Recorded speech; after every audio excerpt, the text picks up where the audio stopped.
முதலமைச்சர் மு.க.ஸ்டாலின் தனது கொளத்தூர் தொகுதியில் ஆய்வு மேற்கொண்டு வருகிறார். அந்த காட்சிகளை முதலில் பார்க்கலாம்.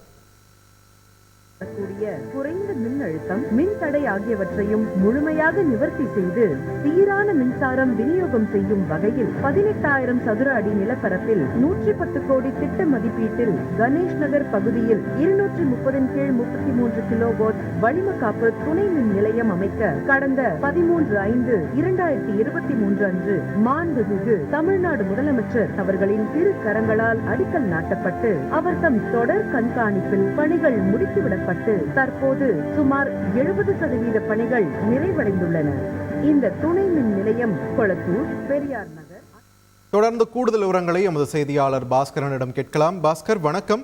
இன்று முதலமைச்சர் மு.க.ஸ்டாலின் கொளத்தூரில் எந்தெந்த பகுதிகளில் ஆய்வு மேற்கொள்ள இருக்கிறார்? அவருடன் யார் யாரெல்லாம் இருக்கிறார்கள்? விரிவான தகவல்.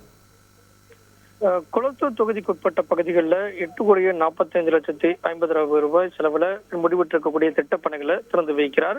3,25 லட்சம் ரூபாய் மதிப்பீட்டில் சீனிவாச நகர் 3வது பிரதான சாலையில புதிதாக கட்டப்பட உள்ள சென்னை துவக்க பள்ளிக்கும் அடிக்கல் நாட்டுகிறார்.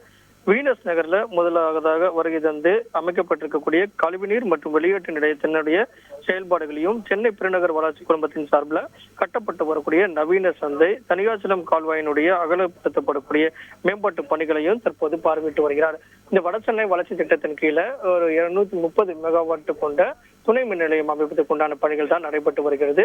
இந்த பணிகள் முடிவரும்போது தடையில்லாத மின்சாரம் கிடைக்கப்படுவதற்கான வாய்ப்பும், குறைந்த அழுத்த மின்னழுத்தம் குறைபாடுகள் நிவர்த்தியாகும், மின்னழுத்த ஏற்று இறக்கமின்றி இந்த சீரான மின்சார விநியோகத்துக்கு ஏதுவாக இருக்கும். ஒரு 110 கோடி ரூபாய் திட்ட மதிப்பீட்டில் 20 மாத காலங்களில் முடிக்குவதற்குண்டான திட்ட பணிகளுக்கு தமிழக முதலமைச்சர் மு.க.ஸ்டாலின் அடிக்கல் நாட்டியுள்ளார். நன்றி பாஸ்கர், உங்கள் விரிவான தகவல்களுக்கு. செய்திகளை உடனுக்குடன் தெரிந்து கொள்ள உடனே சப்ஸ்கிரைப் பண்ணுங்க.